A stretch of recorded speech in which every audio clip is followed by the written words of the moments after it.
देखो, तुम किससे क्या बतियाते हो, तुम स्कूल में क्या करते हो, क्लास में क्या कर रहे हो,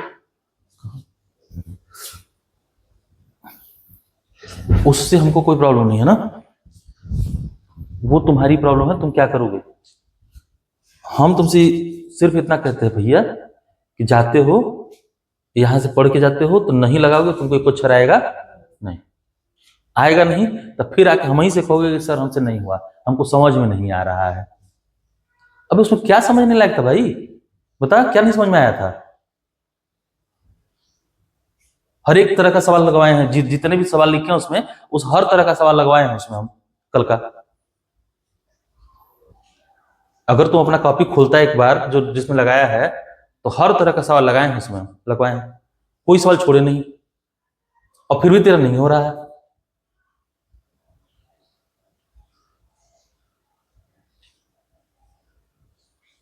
तो इस तरह से एक अक्षर आएगा तुमको है, सीधे देख, एक अक्षर आएगा नहीं आएगा, फिर ये कंप्लेंट हमेशा तेरी बनी रहेगी कि समझ में नहीं आया।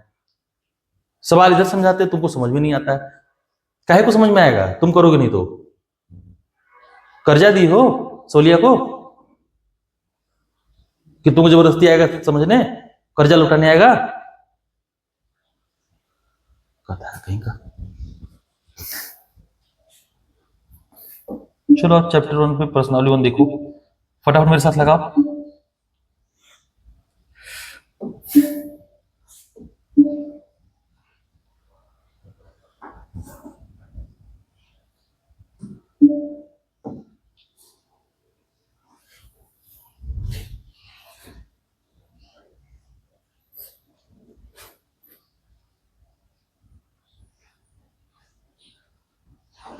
देखो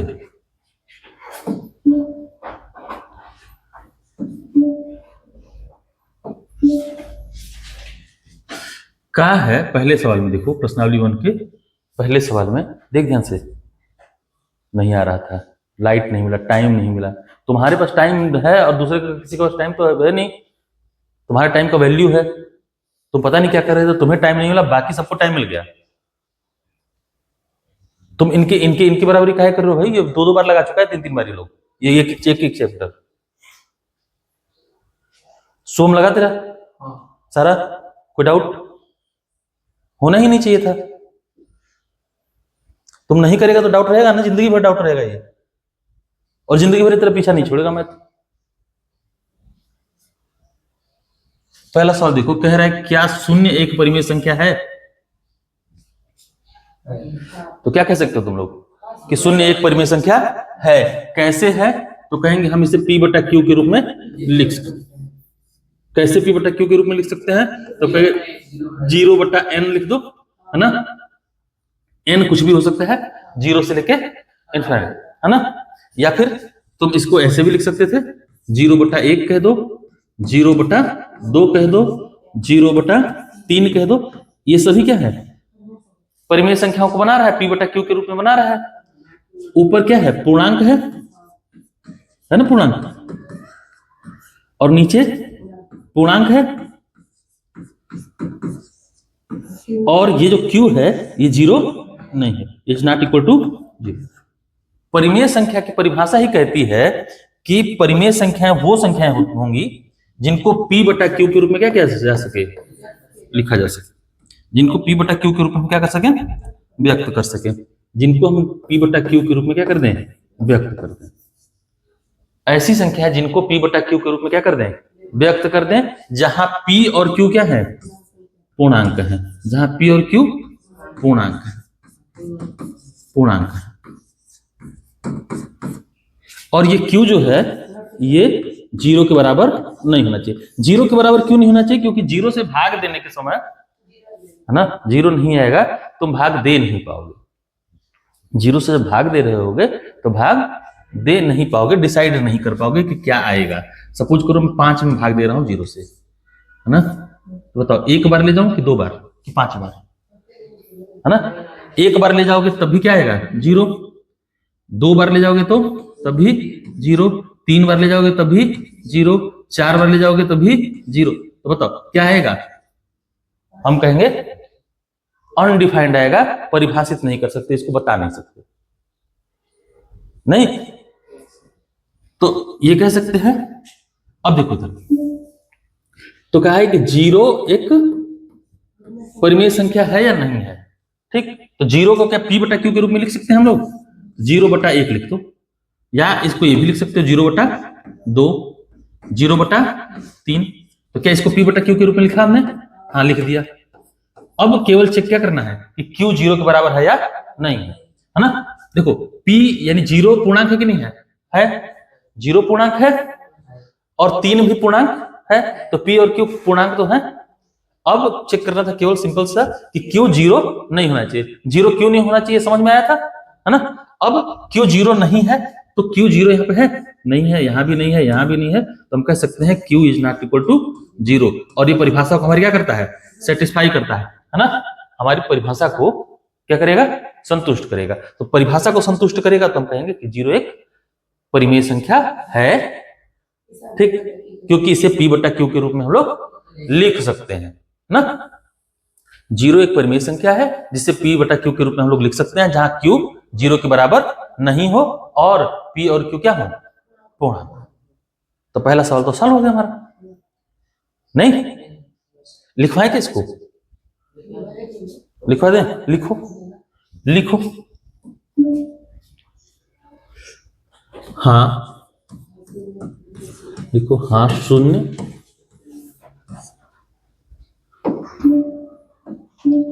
शून्य एक परिमेय संख्या है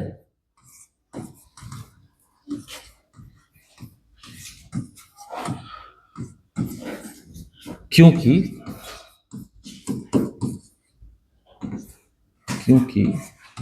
इसे हम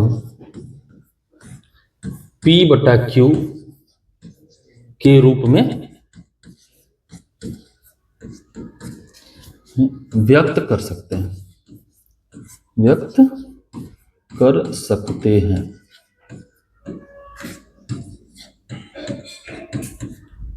व्यक्त कर सकते हैं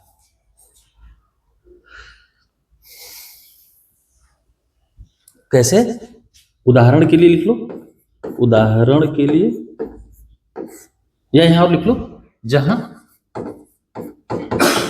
पी क्यू पूर्णांक है, हाँ पूर्णांक है, और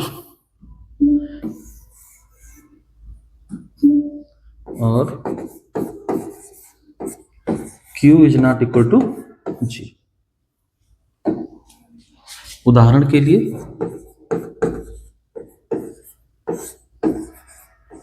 उदाहरण के लिए जीरो बटा एक, जीरो बटा दो, जीरो बटा तीन, ये सब किसके बराबर आएंगे, जीरो के बराबर, ठीक है, इत्यादि। मतलब देखो ये मैक्सिमम लिख दिया हमने ना, ठीक है। जरूरत कितनी थी, इसी एक लाइन की जरूरत है, ठीक है, क्योंकि इसे पी बटा क्यू के रूप में व्यक्त कर सकते हैं, जहां पी क्यू क्या है, पूर्णांक है, और Q is not equal to zero, इतने की जरूरत है। ये तो हमने मैक्सिमम लिख दिया, भाई जो भी देखे समझ जाए ना। किसी को समस्या,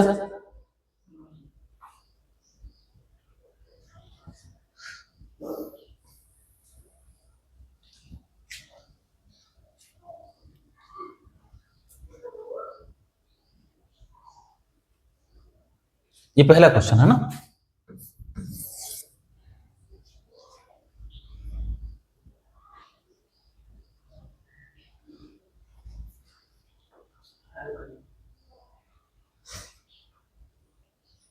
कुछ नहीं करना था यार, पढ़ना था भाई, सिंपल सा, घर जाके।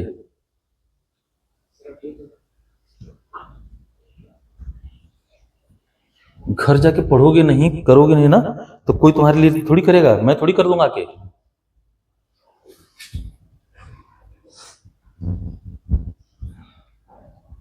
जितना टाइम मिलता है उस टाइम में से थोड़ा टाइम बचाओ इसके लिए, 10 मिनट लगता है क्यों,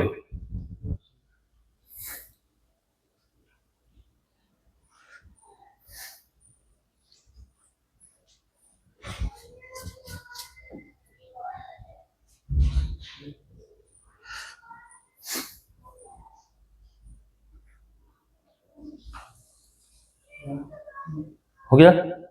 चलो दूसरा सवाल देखो इसका।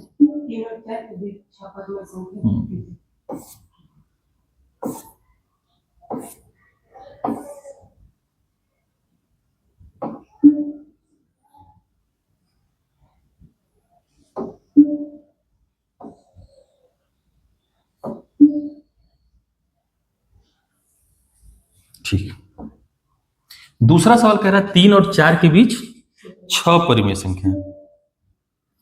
3 और 4 के बीच 6 परिमेय संख्या ज्ञात की। परिमेय संख्या ज्ञात करने का 2 तरीका बताया था। कहा है दूसरा सवाल कि 3 और 4 के बीच 6 परिमेय संख्या, 6 परिमेय संख्या।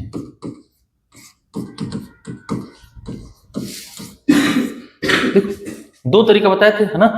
2 परिमेय संख्याओं के बीच अगर तीसरी परिमेय संख्या बतानी हो, ठीक, तो हम क्या कहते हैं कि दोनों संख्याओं को जोड़ दो, ठीक ना, और जोड़ के आधा कर दो।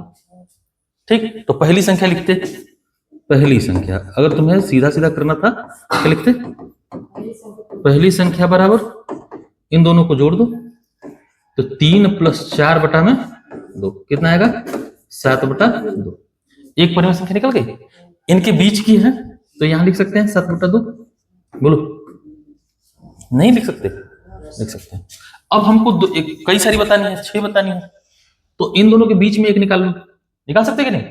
इनके बीच में भी निकाल सकते हो, निकालो। तो दूसरी संख्या लिखो यहां पे, इनको जोड़ो।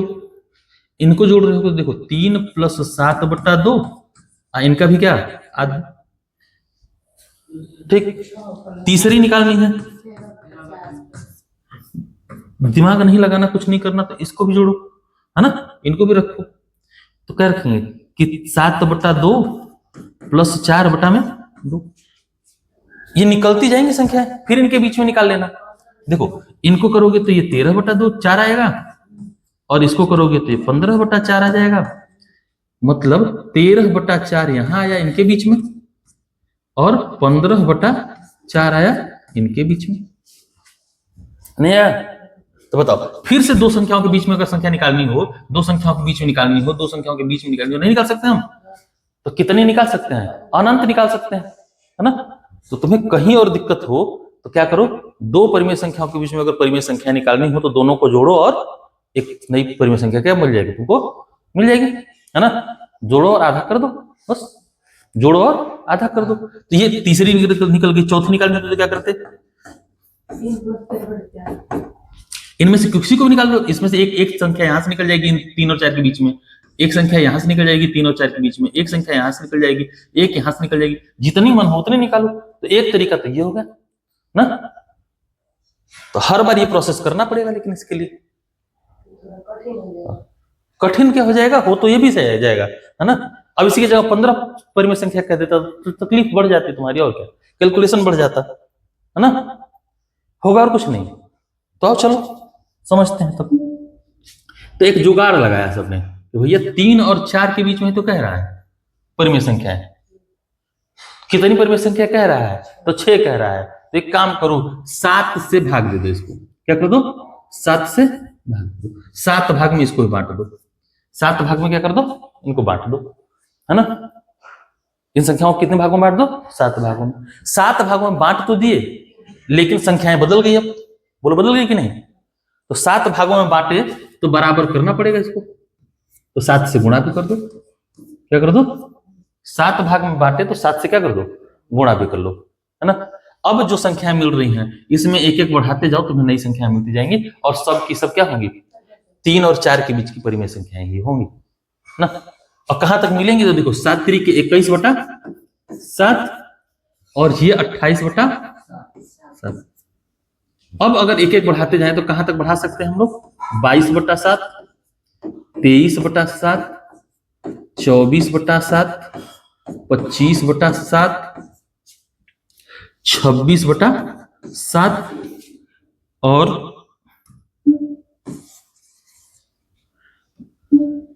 27 बटा 7, साथ में ये 28 बटा 7। देखो ये 4 के बराबर है कि नहीं है, है, और ये 3 के बराबर है ना। 28/7 4 के बराबर है, तो 27/7 4 से कम होगा, है ना। 21/7 3 है, तो 22/7 3 से ज्यादा होगा। तो बताओ 3 और 4 के बीच में 1 2 3 4 5 6 परिमेय संख्या लिख दी हमने, लिख दी कि नहीं। तो बस कुछ नहीं करना है, जितनी परिमेय संख्याएं चाहिए उनसे एक अधिक करके उतने पार्ट में डिवाइड कर लो। अगर 5 चाहिए तो कितने पार्ट में डिवाइड कर लेंगे, 6 पार्ट में। 7 चाहिए तो 8 पार्ट में डिवाइड कर लेंगे, और कुछ नहीं करना है, उसके बाद एक एक बढ़ाते चलिए, है ना, ठीक ना, बन जाएगा। तो ये तुम्हारा दूसरा सवाल बन गया। हम इस तरह से लिख लेंगे n बराबर 6, ठीक, हाँ, तो n+1 से भाग देने पर, से या n+1 पार्ट भाग में विभाजित करने पर, ऐसे मत करो, लिखो ऐसे, n+1 भाग में बांटने पर, है ना, बांटने पर। तो ये बना ये, और 3 बना 21/7, और 4 बन गया 28/7, और इनके बीच की परिमेय संख्या लिख दी। तो लिख दो सीधे सीधे कि इनके बीच की 3 और 4 के बीच की परिमेय संख्या है, 3 और 4 के बीच की परिमेय संख्याएं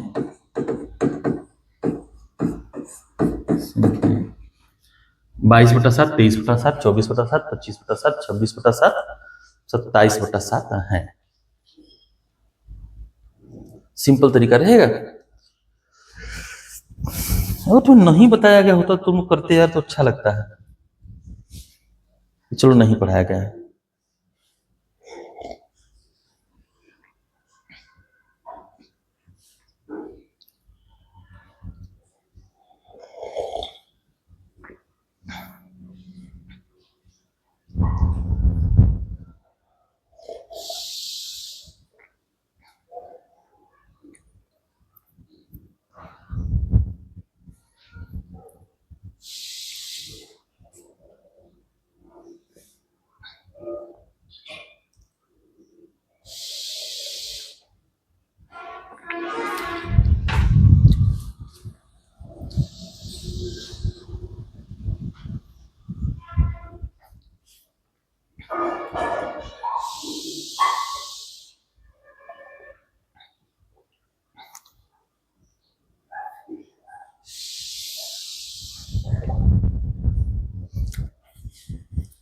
तीसरा देखिए,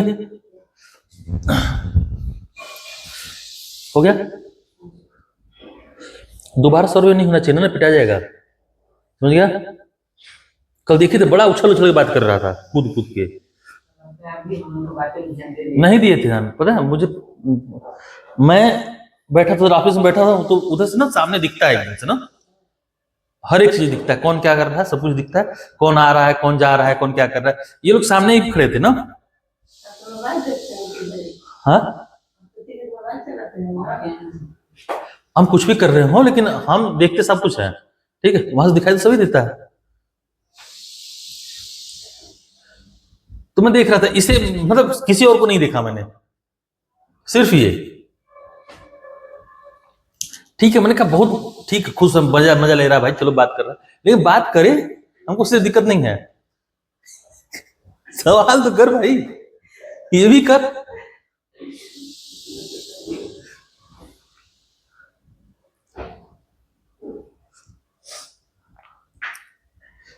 उतने टाइम में समय निकल, उन लोगों ने कर लिया होगा, मैं गारंटी देता हूं, वो सब बैठी होंगी लड़कियां तो कर ली होंगी वो सब, ये ना। चलो तीसरा सवाल देखो,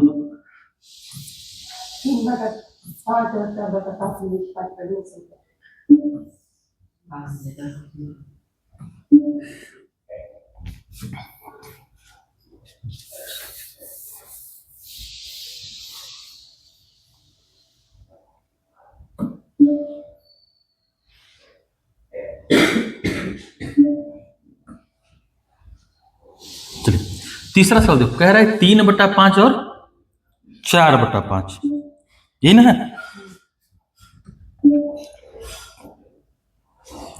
3/5 और 4/5 के बीच 5 परिमेय संख्या ज्ञात कीजिए।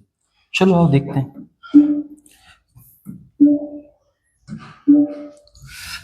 3/4 और 4/5 जो उसके लिए किए थे, जो तुमने पूर्णांक के लिए किया, 3/5 है, कोई बात नहीं, इसमें भी हो जाता, इसमें भी निकालोगे तो निकल जाए, बताए हैं तुम लोग को ना। हाँ, हर समान करना पड़ेगा बस। देखो 3/5 और 4/5 के बीच निकालनी है, तो ये तो और आसान है।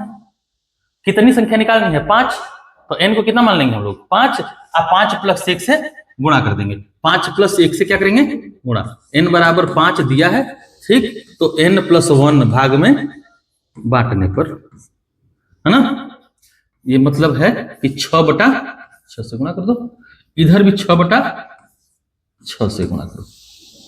तो देखो ये जो बन के आएगा, ये आएगा 6×3 = 18/30,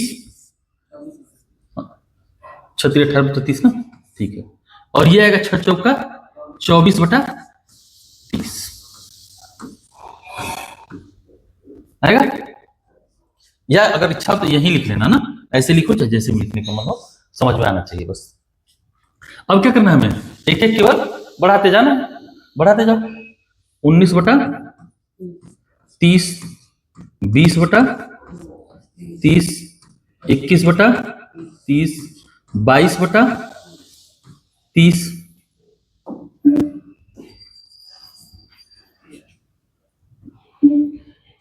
23/30 और 24/30। ये वाला इसको धीरे हटा दो, बाकी तो हर साल है, ठीक है। तो 5 परिमेय संख्या इस तरह से निकाली तुमने। अगर तुमसे कोई कहे कि नहीं ये 3/5 और हर समान नहीं रहे, अलग अलग रहे, तब भी निकाल लोगे, है ना। बस करना क्या कि हर को पहले समान कर लेना, और फिर जितना भाग में बांटना है उतने से ऊपर नीचे गुणा कर देना, ठीक, तब भी हो जाएगा।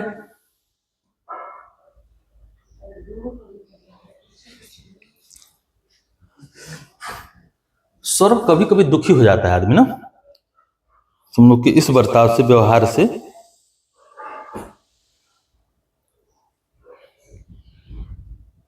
तुम ट्रायंगल पढ़ा रहे थे, नहीं आ रहा था, एंगल, लाइन और एंगल पढ़ाए, नहीं आ रहा था, है ना। फिर कहे कि चलो इसका शुरू से शुरू कर देते हैं, पढ़ लेगा बच्चा।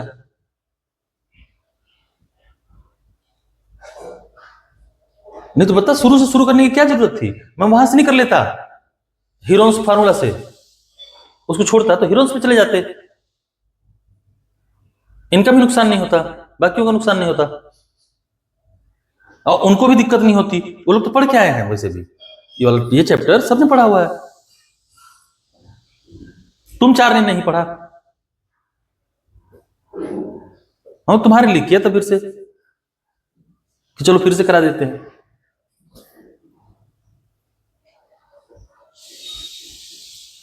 उन लोगों ने भी पढ़ा हुआ है, तुमसे बेहतर पढ़ा हुआ है उन लोगों ने।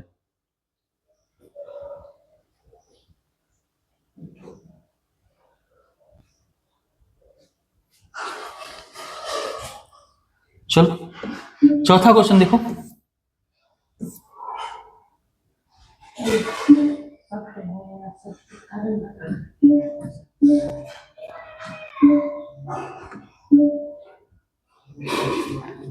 चौथा सवाल देखो, दिए गए कथन सत्य है या असत्य, कारण के साथ अपने उत्तर दीजिए। कह रहा प्रत्येक प्राकृत संख्या एक पूर्ण संख्या होती है, ठीक। तो देखो प्रत्येक प्राकृतिक संख्या एक पूर्ण संख्या होती है, ये बात सही है या गलत है, पहले तो ये डिसाइड करते हैं, है ना। तो प्राकृतिक संख्या में क्या क्या आता है? तो हम कहेंगे कि प्राकृतिक संख्या में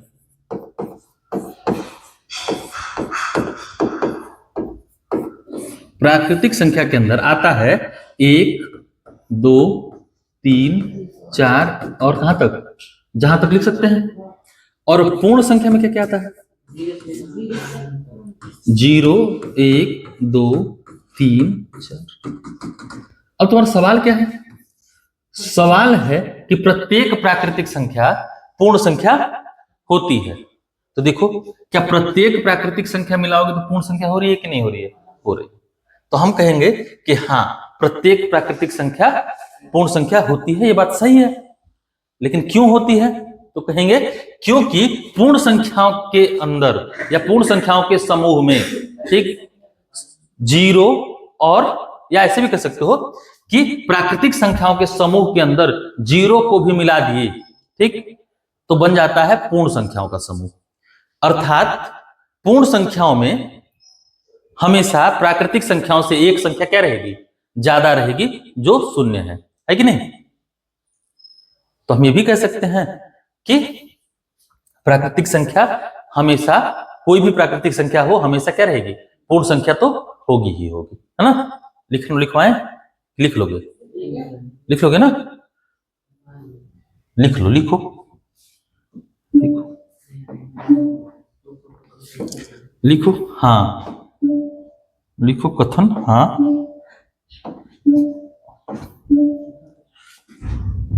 लिखो। हाँ, कथन सत्य है ना? क्योंकि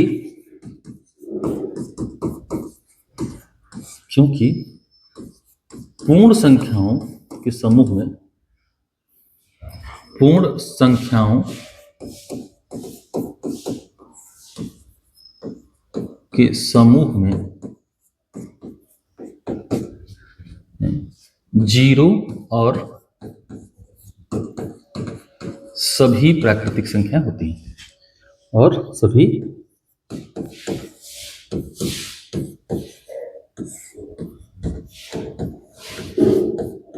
संख्याएं होती हैं।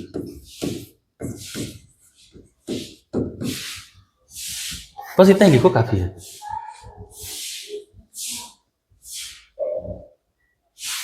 हमें बता दिया कि पूर्ण संख्याओं के बीच में समूह में क्या क्या रहता है? 0 भी होता है और सभी प्राकृतिक संख्याएं भी होती हैं, ठीक।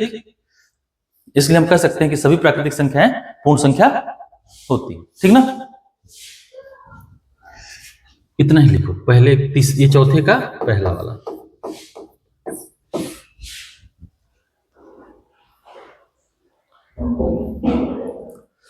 और दूसरे पार्ट में चलते हैं। दूसरा देखो क्या कह रहा है।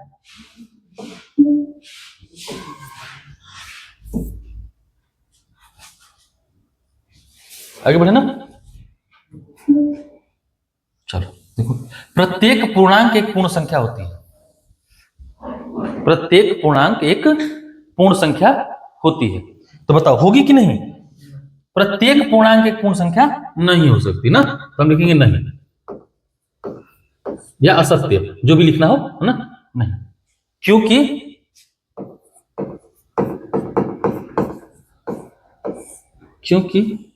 पूर्णांकों के अंदर ऋणात्मक संख्याएं भी होती हैं। क्योंकि पूर्णांकों के अंदर या पूर्णांक में ऋणात्मक संख्याएं भी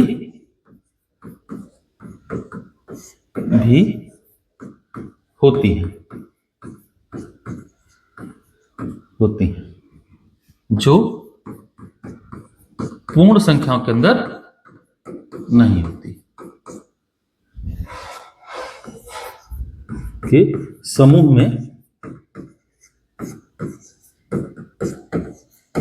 नहीं होती।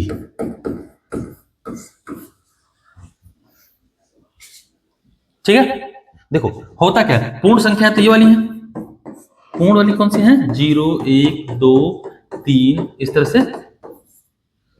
और पूर्णांक कौन से हैं?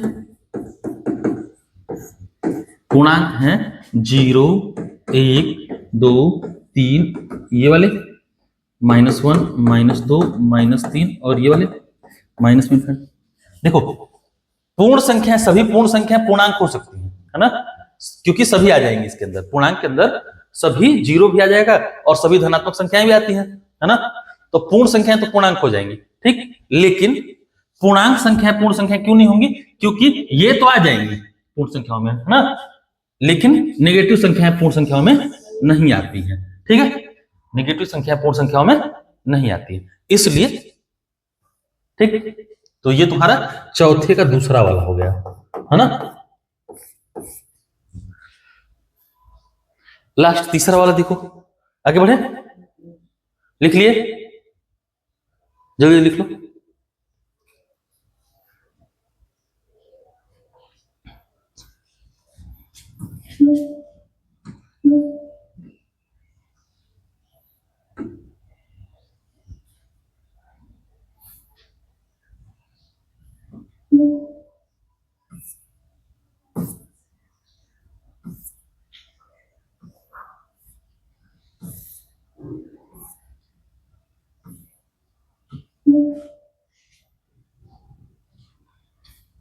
प्रत्येक परिमेय संख्या एक पूर्ण संख्या होती है।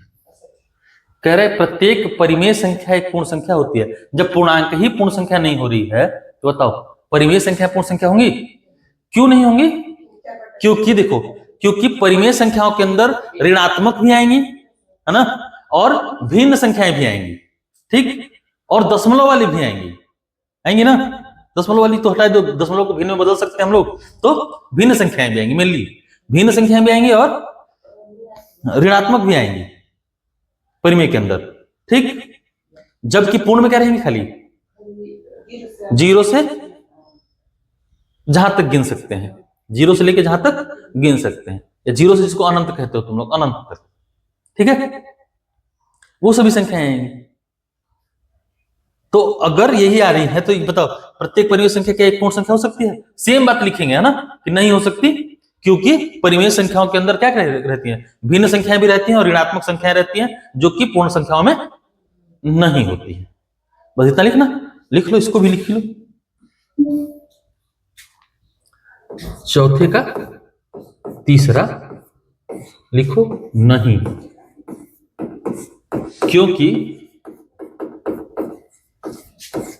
क्योंकि परिमेय संख्याओं के समूह में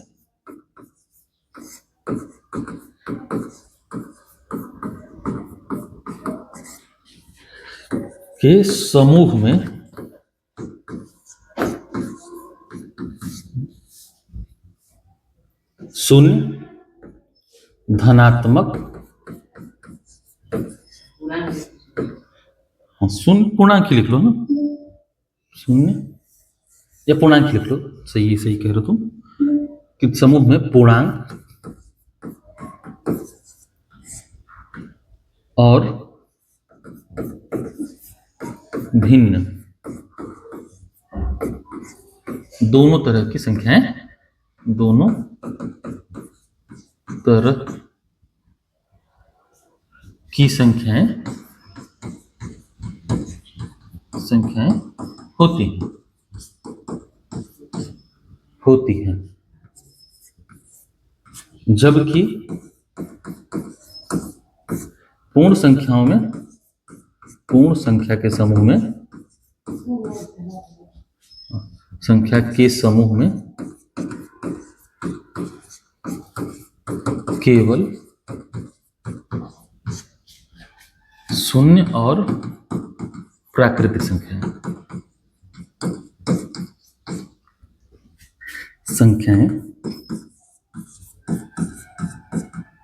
होती हैं।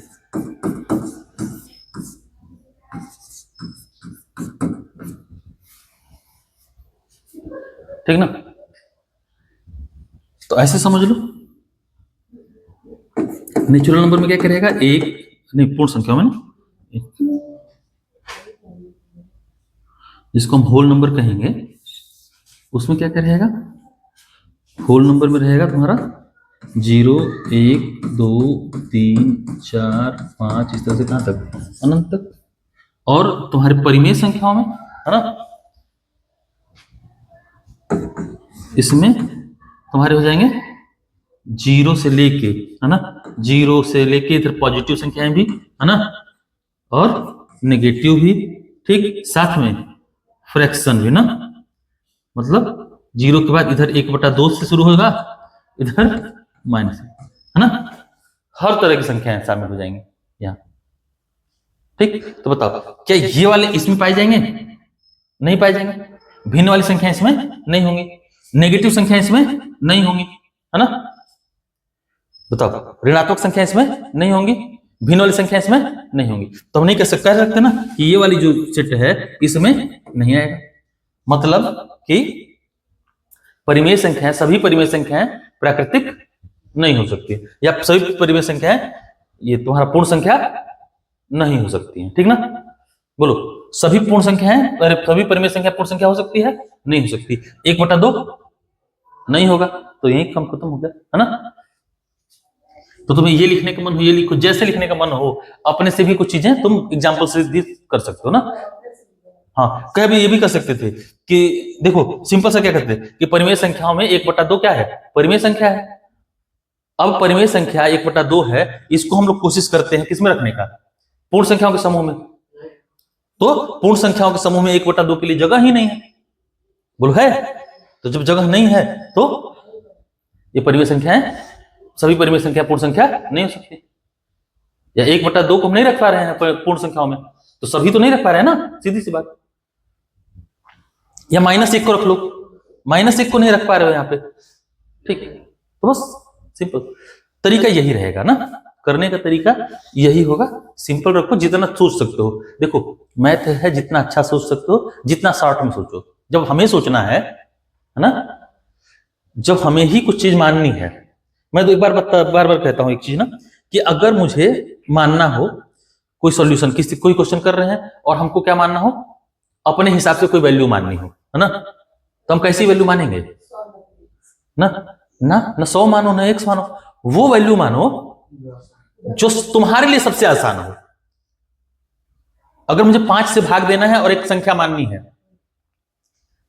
तो सबसे बेहतर है कि 5 से भाग देना है तो हम क्या मान लें? 5 मान लें। अब 5 से भाग दें, एक बार में कट जाए, काम खत्म। नहीं, अगर हमें 5 से ही भाग देनी है और एक संख्या मानना है, एक ऐसी संख्या मानो कि जिसमें 5 तुम भाग दे सको, ठीक। तो हम x काहे मानेंगे? x मानोगे, x/5 लिखोगे। नहीं, 125 मानोगे तो 5 से भाग लोगे तो 25 बार में कटेगा। बेहतर क्या है कि 5 मानो ना।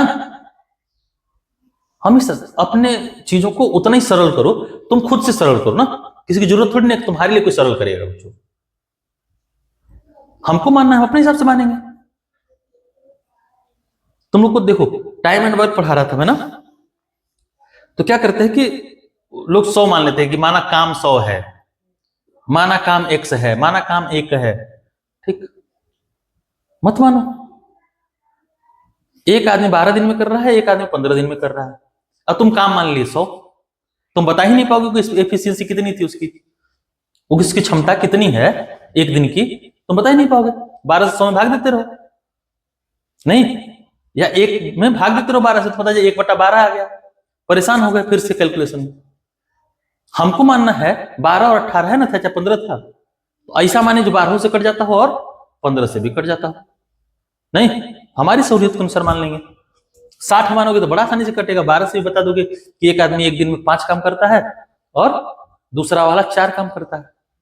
नहीं, तो इस तरह से करो, बाकी चीजें अपनी इसको रहने दो। आज बारिश हो ही रहा है, बारिश का मजा लो, पकौड़े खाओ जाके घर पे।